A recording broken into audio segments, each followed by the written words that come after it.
এত বড় সাহস জকিগঞ্জ কানাইঘাটে কারোর জন্ম নেয় নাই, আমাকে ভয়ভীতি দেখাবে এই ধরনের সাহস জকিগঞ্জ কানাইঘাটে কারোর জন্ম নেয় নাই। সম্ভব ভোটার সব আমার দিকে ঝুঁকা, তো এই ভোটারকে সাবর্টাইজ করবে কিভাবে? আলহামদুলিল্লাহ আলহামদুলিল্লাহ, আমি আমার দলকে শ্রদ্ধা করি, আমার দলকে ভালোবাসি। ৪৫ বছর থেকে আমি এই দল করেছি। হয়তো জানি না এই মুহূর্ত পর্যন্ত আমি দলেরই মানুষ, কিন্তু হয়তো কালকে হয়তো দলের নাও থাকতে পারি, আমি দল থেকে পদত্যাগ করতে পারি। যেহেতু দল ছাড়া অবস্থায় যদি আমার এলাকার মানুষ অনেক স্বাচ্ছন্দ্যে আমাকে বরণ করবে, এটা আমার বিশ্বাস। কারণ তাদের অনুমতি নিয়েই তো আমি নমিনেশন সাবমিট করছি। আমি কি মুসলমান না?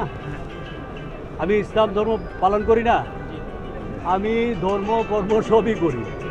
তো ইসলামী এই আসন, ইসলামী আর এই নন ইসলামী কোনো আসন আছে, এই ধরনের কোনো জিনিস আমার জানা নাই কোনো জায়গায়। সবচেয়ে বড় জিনিস হলো যেটা, যে এই আসনে কোনো দিন কোনো যে জিনিস আপনি ইন্ডিকেট করছেন, এই ধরনের কোনো প্রার্থী পাশ করে নাই কোনো দিন না।